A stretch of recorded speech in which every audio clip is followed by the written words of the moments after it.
Welcome back, my friends, to the Real News Network podcast. My name is Mel Buer. I'm Maximilian Alvarez. And I'm Mark Steiner. And we've got an important and timely episode for you this week. Before we dive into it, I just wanted to take a moment to thank you, our listeners, for your continued support. Whether you've got our shows on while you're making coffee in the morning, put our podcasts on during your commute to and from work, or give us a listen throughout the workday, the Real News Network is committed to bringing you ad-free, independent journalism that you can count on. We care a lot about what we do, and it's through donations from dedicated listeners like you that we can keep on doing it. Please consider becoming a monthly sustainer of the Real News Network by heading over to therealnews.com/donate. And if you want to stay in touch and get updates about our work, then sign up for our free newsletter at therealnews.com/sign-up. As always, we appreciate your support in whatever form it takes.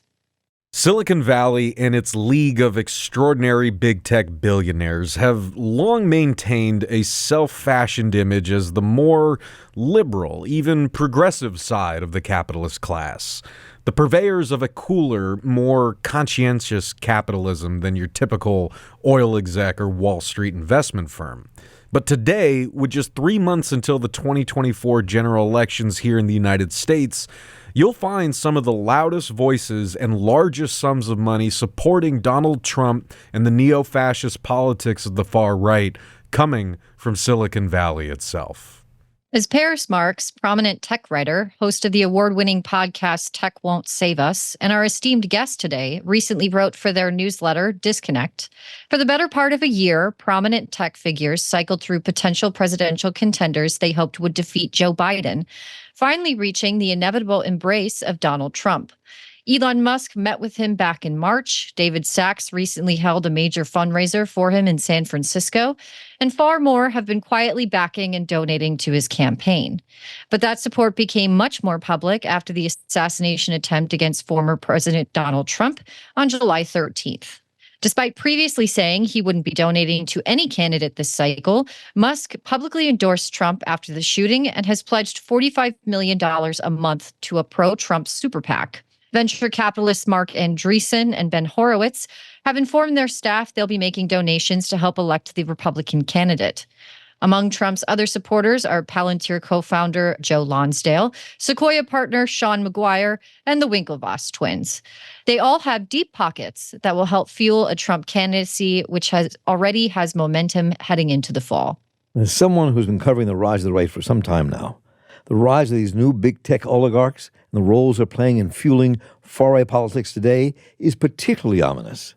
Figures like Peter Thiel and Elon Musk, the gargantuan sums of money they and their networks possess, and all the tech platforms they control, have the weight and power to back the right wing in their push to win electorally. It reminds me in some respects of the German election of 1933, or the end of our Reconstruction period in the 1870s. There's a real threat to the future of democracy at the hands of these 21st century digital robber barons, and they must be stopped.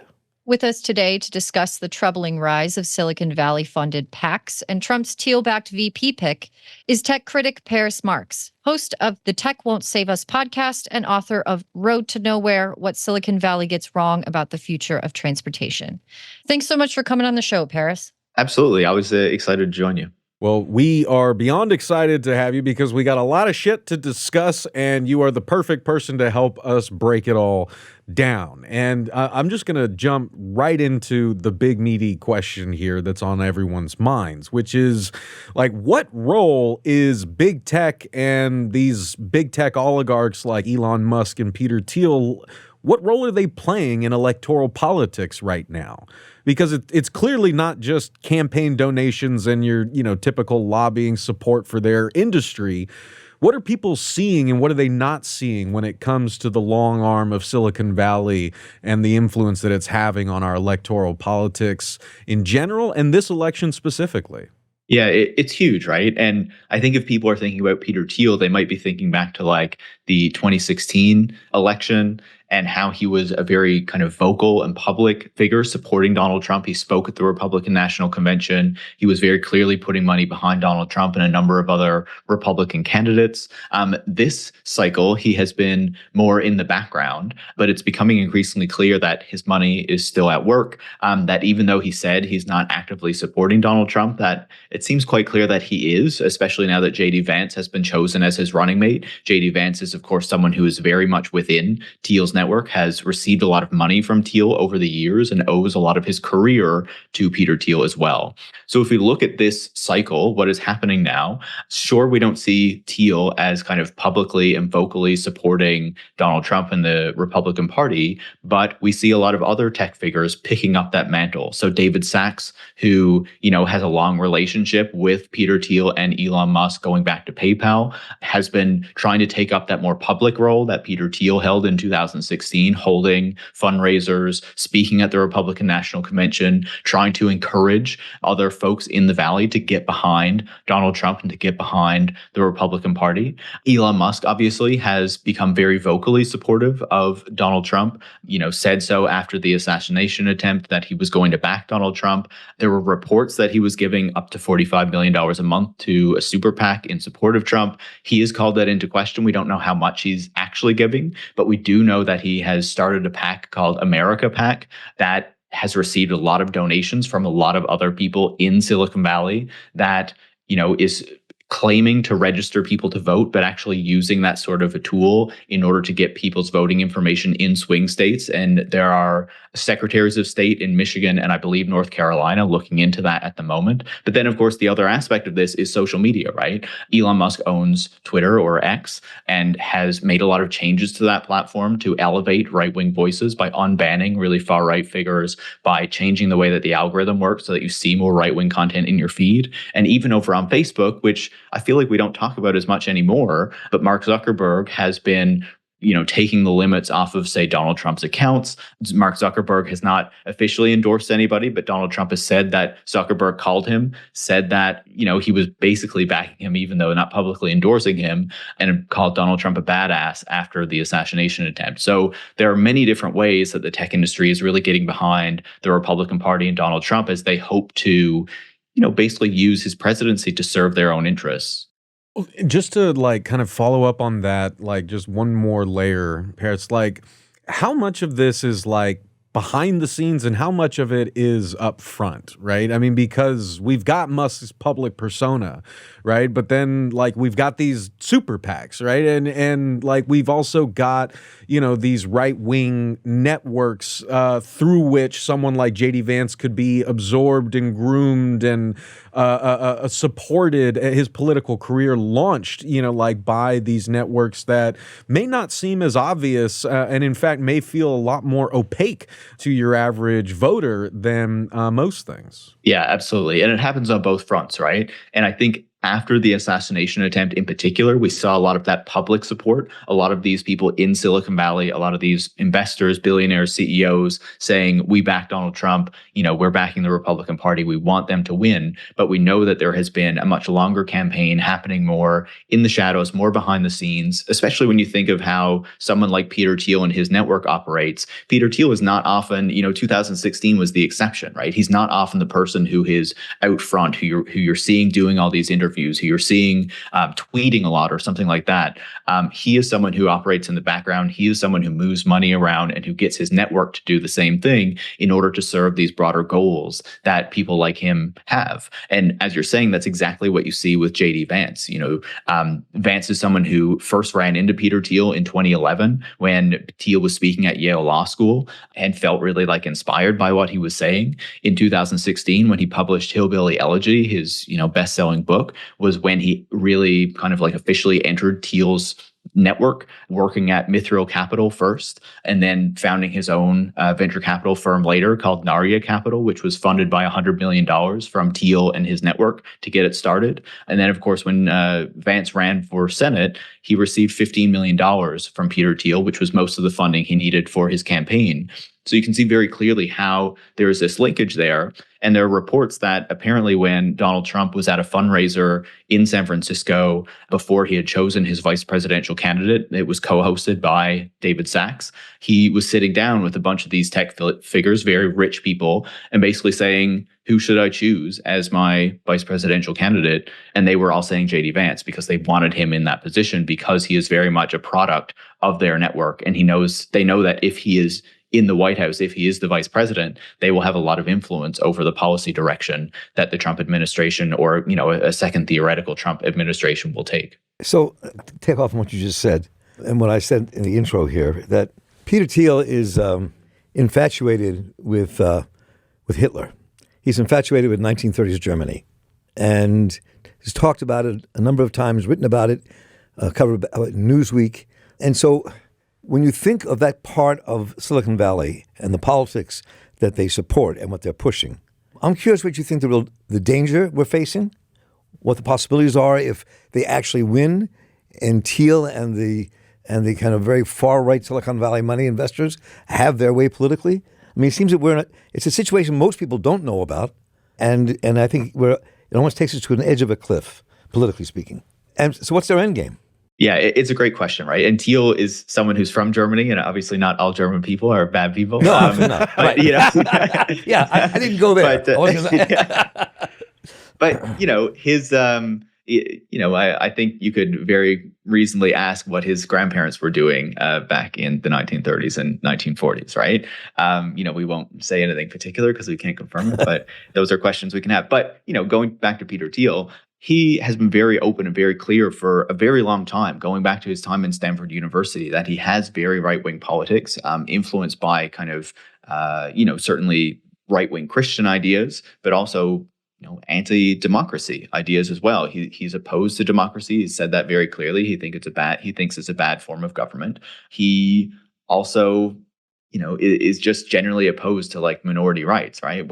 Even though he's a gay man, he's spoken out against gay rights. He's spoken out against, women's rights and the rights of other kind of minorities in society. We also saw back in 2016 when Donald Trump was first in the White House that Peter Thiel was pushing for him to make appointments that would have severely reduced, say, medical regulations and kind of the way that the FDA regulates medicines within the country, pharmaceuticals, so that more tech companies could get involved by just throwing stuff out there and getting people to use them. So there are many aspects of society where he would like to see a lot of deregulation, meaning, the reduction of regulations and laws that actually protect the environment, protect consumers, and things like that.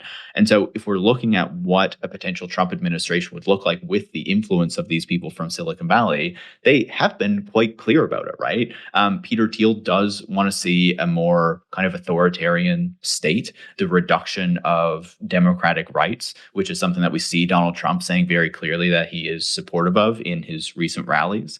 So that's not a big surprise. But even if you look at the things that other billionaires in Silicon Valley have been saying, people like Elon Musk, but also people like the venture capitalists, Mark Andreessen and Ben Horowitz, they've been very clear that they want to see deregulation. They want to see the government putting more money into defense technologies and making sure that those contracts are going to, companies in the tech industry, not the kind of traditional defense contractors. They also want to make sure that this push to do antitrust enforcement to stop mergers and acquisitions be ended. They don't want to see taxes go up on people like them. And ultimately, they want to position themselves as being key to the continuation of American power and American hegemony into the 21st century by saying that, the way that we defend American power is not just with a strong economy and a strong military, but also the technological superiority that the United States is used to having. And that means being very close to Silicon Valley, giving a lot of money to Silicon Valley, listening to its policy priorities, and ultimately giving it a much more powerful role in, the actions that the state takes. It's a very dire picture, given the power they have and the power they will have in the coming 4 years, 8 years, whatever that is. And I just, I think until I read all that you wrote, I think most people are not aware of what's lurking under there in this country. People are not aware of these things on a larger scale. And they need to be aware of what we potentially face. Oh, absolutely. The tech industry is really good and has been really good for a long time at using its marketing arm to make people think, have a certain picture of what the tech industry is rather than paying attention to what it's actually doing and what these billionaires are promoting, and what their personal politics are, right? Certainly we have seen that transformation or realization over the past few years with someone like Elon Musk, where he was treated as a liberal darling for a long time, as someone who was supposed to be, fixing climate change and doing all these great things in the world. And now people are like, oh, he, had this transition to the right wing. He's promoting all these far right groups. He's frequently meeting with far right heads of states and politicians from around the world. Is frequently tweeting in support of these causes in many countries, not just in the United States and the UK or places like that. And people act like that is a shift, right? Is something that is completely new. And certainly aspects of that are he wasn't so outspoken about these things. But it doesn't take long to go back into his history and what he's been saying to see that these ideas have been around for a very long time, especially someone like Peter Thiel, right? Going back to his college days, his days at Stanford University, where he was saying very similar things to what he is saying today. A lot of these tech figures promoted themselves as libertarians for a long time, right? That they were okay with, the rights of minorities, that they were okay with certain rights in societies being improved a lot, as long as there was deregulation, as long as they were allowed to do what they wanted, as long as taxes were low. But now that they have reached, the pinnacle of society, where they are some of the richest and most powerful people, not just in the United States, but the world, their demands are growing. And as the regulations being applied to them and as the scrutiny being applied to them has increased because of the power and wealth that they hold, they've been very clear that they're not okay with that, that they do not want to be held accountable, that they do not want to be taxed, that they do not want to be regulated, and that they will interfere in the political system to ensure that that's the case. You've touched on this a little bit. I think just as a point of clarification, so you would say that this sort of right-wing anti-democratic philosophy is pretty standard for most of the folks that you would find in Silicon Valley. Is that kind of a fair assessment? I think generally yes, and I think some people would probably, maybe question that a bit more than I would feel. But I think that when you look across Silicon Valley, what you see is even the people who would be more supportive of, say, the Democratic Party, or more kind of liberal politicians, is that a lot of these people still do not want to be taxed. They still want to see a lot of benefits going to the tech industry. They don't want to see a lot of these, antitrust investigations and ends to mergers and acquisitions. And they certainly want to be able to use their power and wealth to increase their, their influence on society, right? Even if you think of like some of the big philanthropists, like Bill Gates or Melinda French Gates or people like that, these are ultimately still people that have vast hordes of money that campaign to ensure that they don't have to pay effective taxes on that money, that they can use that money to have vast influence on policy, not just in the United States, but around the world. And they do not want to see those levers of power choked off, right? So even the people who would say, we're supportive of minority rights, of gay rights and things like that, they still want the economic power and they don't want the democratic rights of the broader public to restrict that. So I know that we've kind of touched on JD Vance as being this sort of Silicon Valley darling in the sort of GOP side of the current election. Are we seeing some of the same sort of pressures on the left with Kamala Harris's campaign as well? So there are pressures, they just take a bit of a different form, right?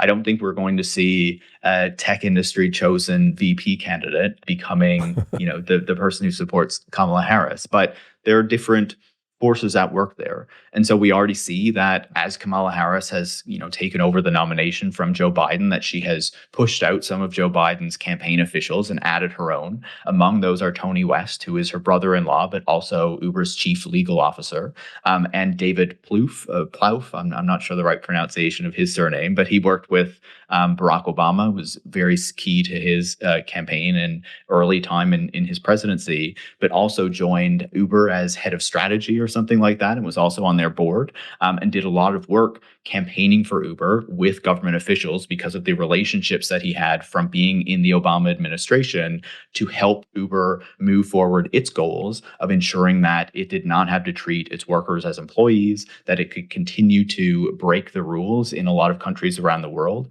And so he was actually found to have done illegal lobbying in Chicago with the mayor, Rahm Emanuel. He was known to have built a relationship between Uber and the Obama administration so that the Obama administration would rely on Uber and, kind of give it preferential contracts and things like that.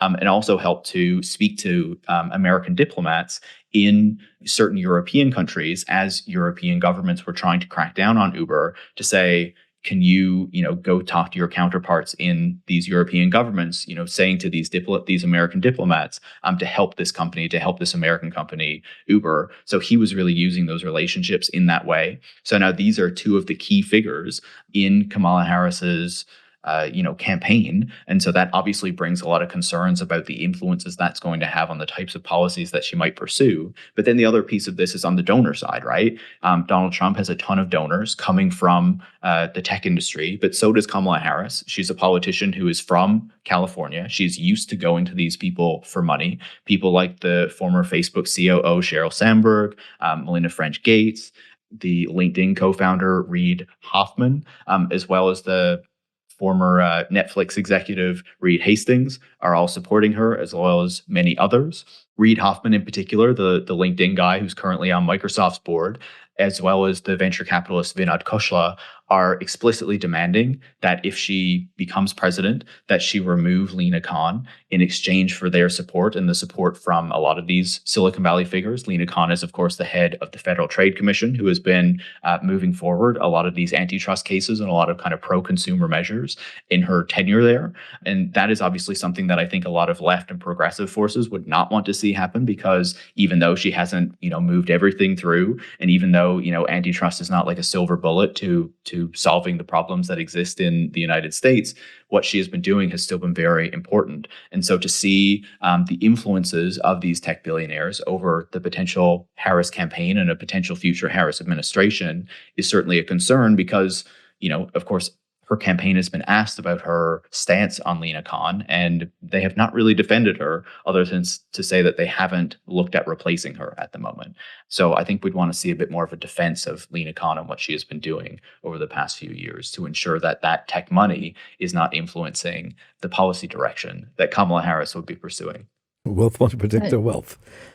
Well, just as a small point of clarification, just to remind our listeners, we are talking about a tremendous amount of money coming out of Silicon Valley in these various pressure campaigns and direct support campaigns through PACs. We're talking, millions, billions of dollars, perhaps, in pushing the needle or attempting to move the needle in either direction on both sides of this election.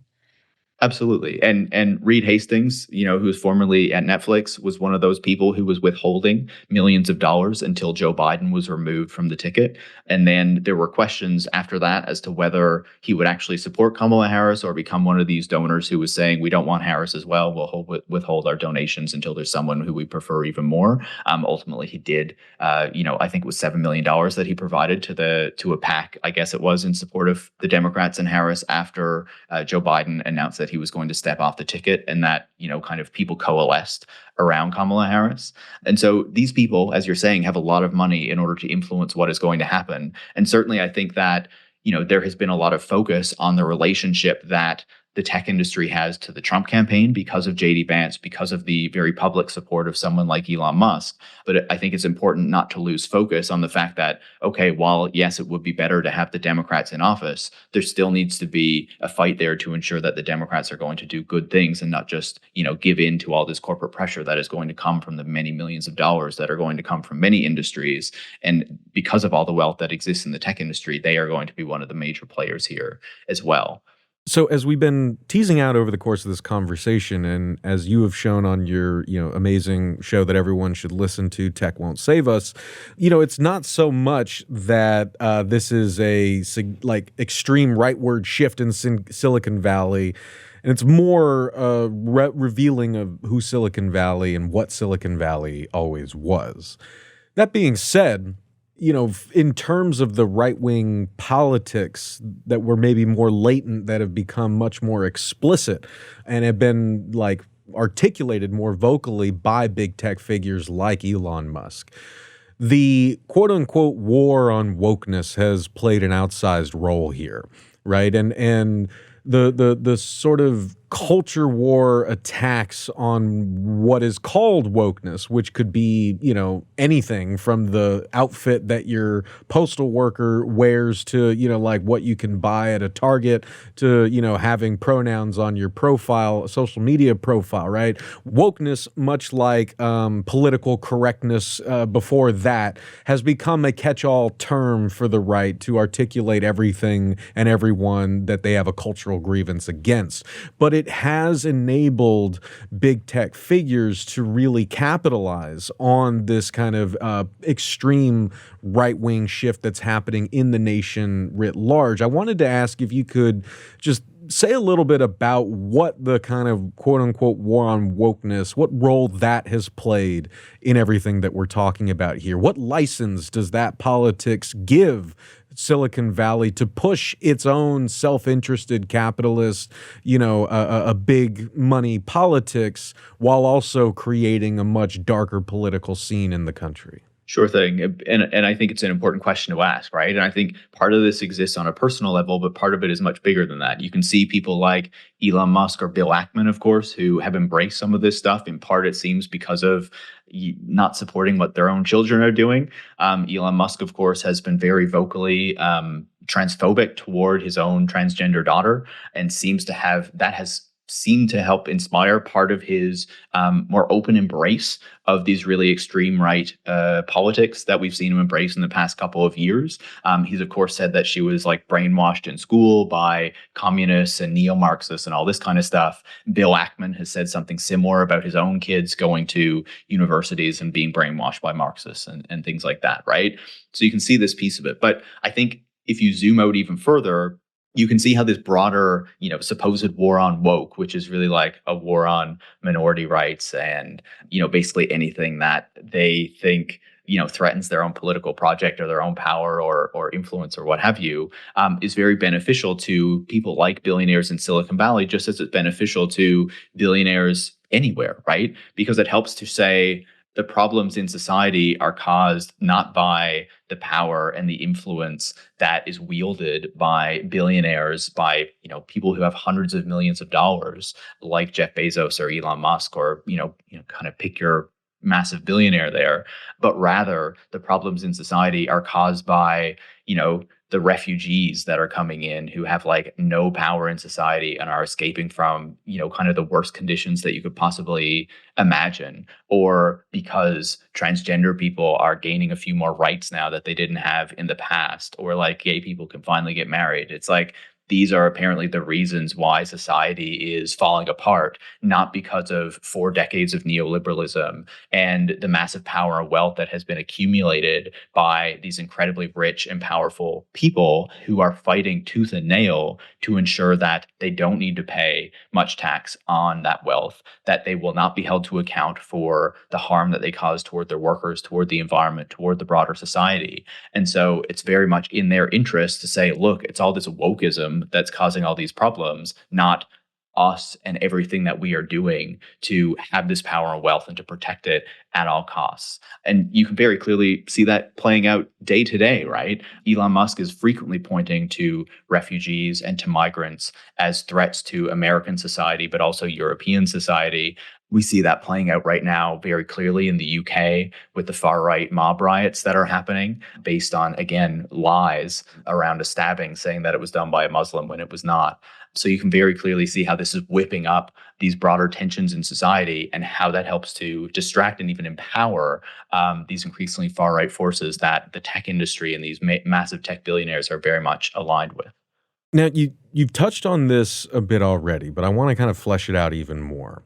Right? Because, this is something that connects even to the reporting that Mark, Mel, and I do in other parts of the Real News Network, right? Mark, you were recently down in Austin, Texas, in San Antonio, right? Where Tesla is moving, right? And because of this quote unquote Texas miracle that we were hearing about. And what we saw there through your investigation is that the right, led by Republican Governor Greg Abbott, is following the playbook that we're discussing here, using kind of anti-woke, like right-wing politics to push through what is ultimately big business serving policies, right? And stripping away people's ability to regulate companies, to self-govern, to concentrate power in the hands of a few in the state house, to unburden, companies like Tesla and so many others of pesky things like workers' rights and environmental regulations, yada, yada, yada. Right. And of course, there are examples all over the place. In California, my native California, there was the giant Prop 22 campaign a few years ago where these supposed big tech competitors were pooling their money to launch the largest misinformation campaign in state history to pass a ballot measure that forever enshrined a third category of worker who could legally make less than minimum wage. Right. So that is just, one of many tangible examples to pick up on what Paris was saying of how, the big business policies, are ultimately at the bottom of this, but there's a larger sort of philosophy here in which big tech is creating the society it needs to supplement its own business model, right? And so I wanted to kind of pick up on that, Paris, and ask, what does Silicon Valley's philosophy on technology and capitalism actually tell us about Silicon Valley's philosophy on democracy and American society? And in the reverse way, what does that philosophy regarding the future of society tell us about the future of tech that they want to create? Yeah, it's a really important point, right? And they're very clear about it, and increasingly clear in that they see technology as being very separate from politics, in the sense that when we have all these problems in society, right, we're facing down a climate crisis. We see that we have a housing crisis. There is an affordability crisis, all of these other problems that we're dealing with. If you ask someone in the tech industry how you address that, they will explicitly not say, okay, the government needs to do something about this.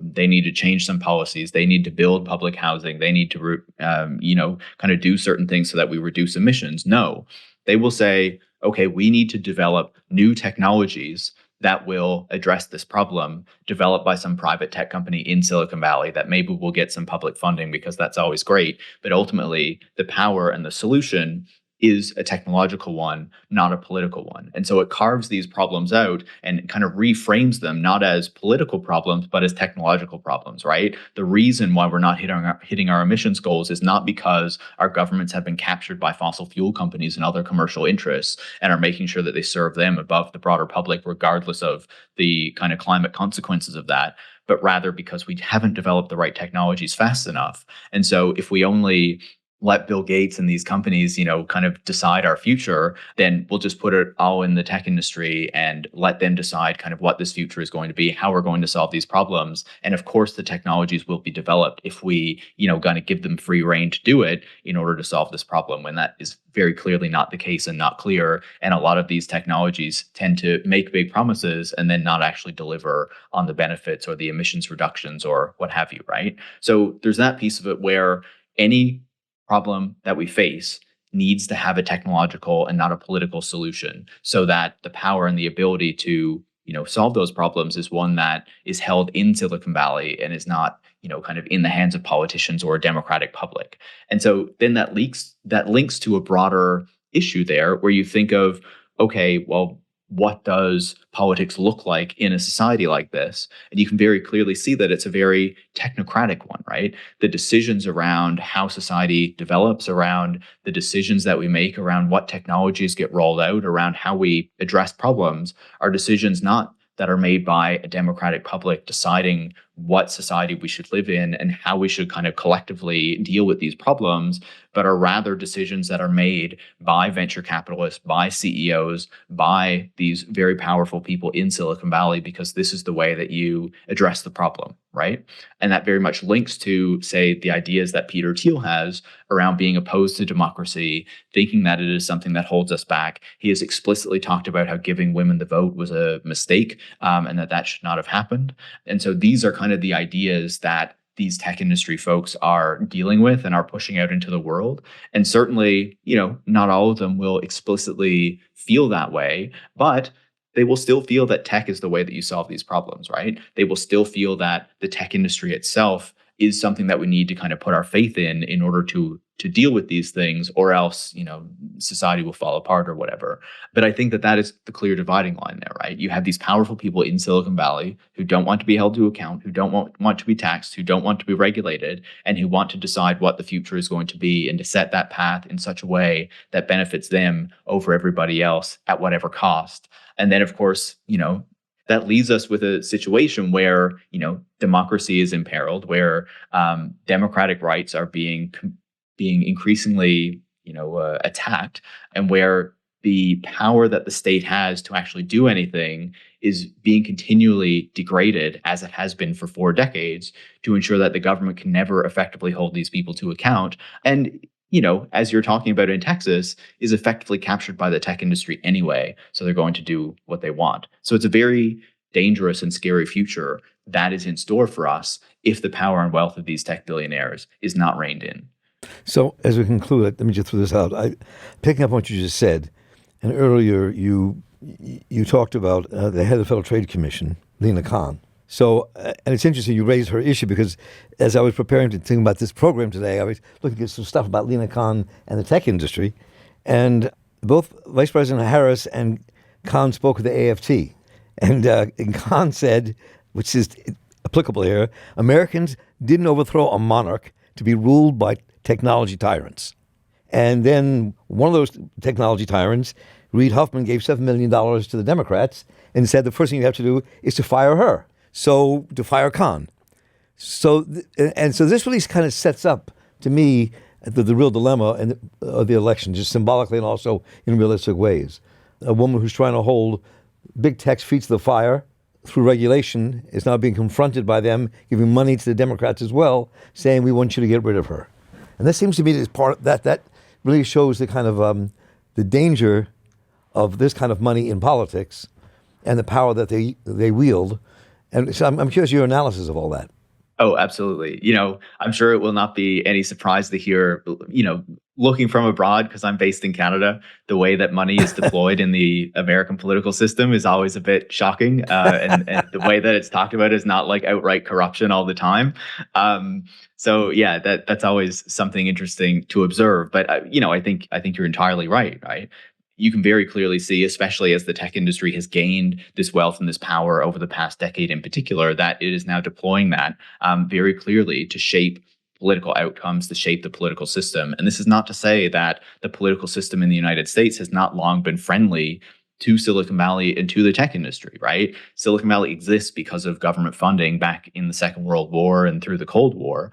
And of course, even in the internet era, the Clinton administration was very friendly to Silicon Valley. The Obama administration was very friendly to Silicon Valley. Even the George Bush, his administration was very friendly to Silicon Valley. What they wanted, they would provide, right? Deregulation, funding, whatever it was. Clinton privatized the internet, right? To allow this commercial boom to really take off. So they have long had these relationships to government, these very favorable, very positive relationships to government that have benefited the tech industry a lot, that have allowed these people to accumulate all of these billions of dollars. But for a long time, they framed themselves as libertarian, right? As being separate from government, as being a bit unsure about what the government would do and wanting to rein in its power. But really, they were working with government the whole time. And at certain moments, that was more explicit. In other moments, it was a bit more behind the scenes. And I think that what we're seeing right now is this much more explicit embrace of government in order to ensure that government serves the priorities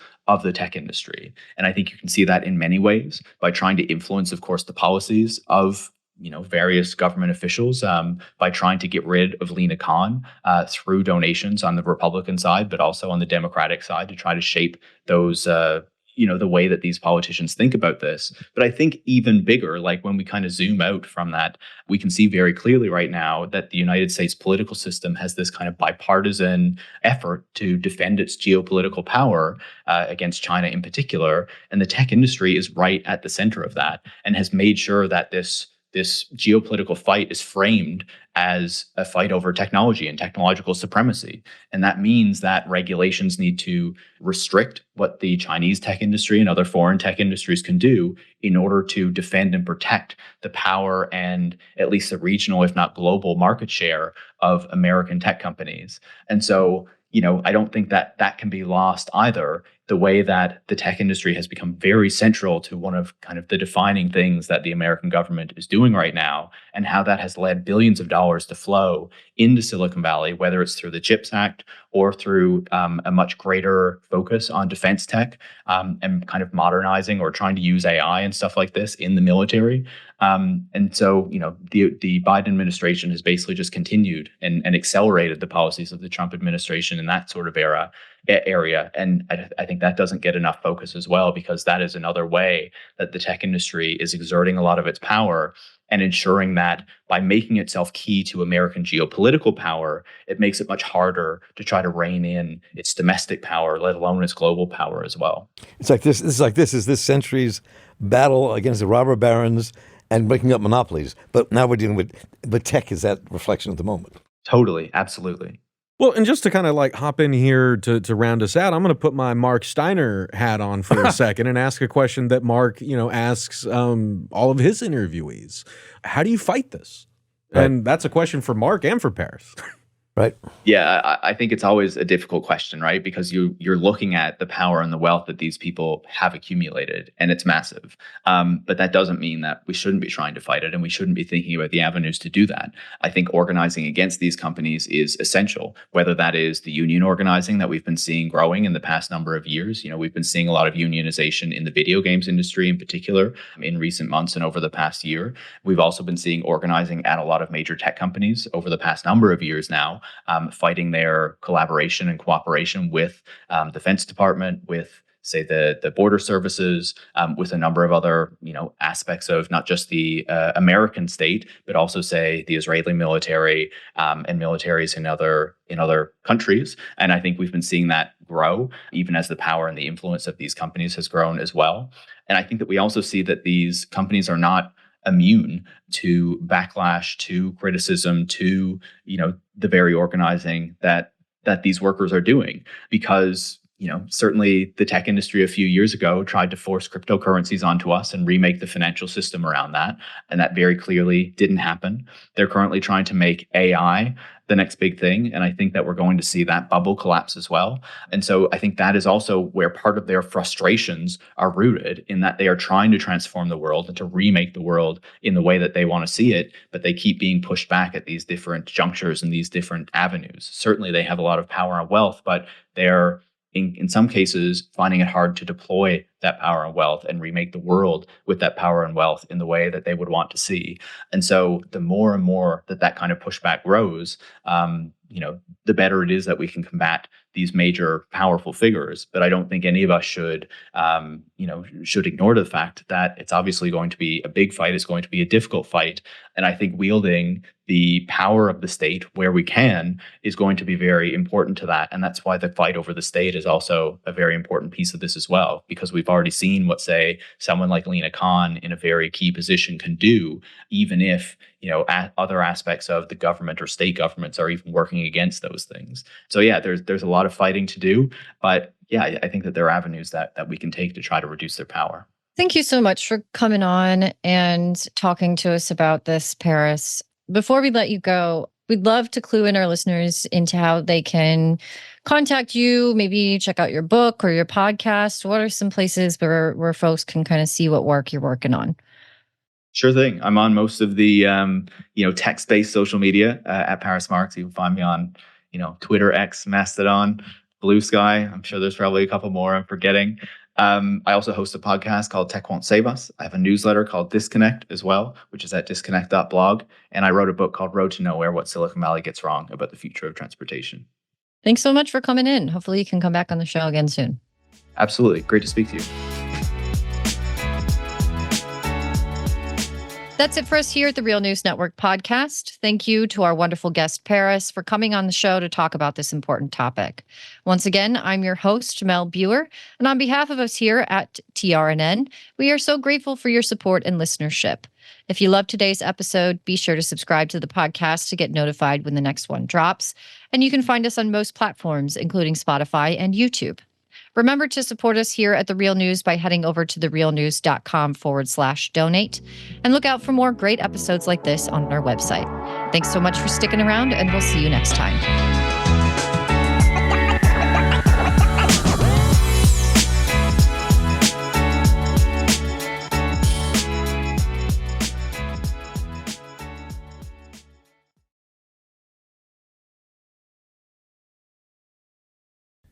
Thank you so much for watching the Real News Network, where we lift up the voices, stories, and struggles that you care about most.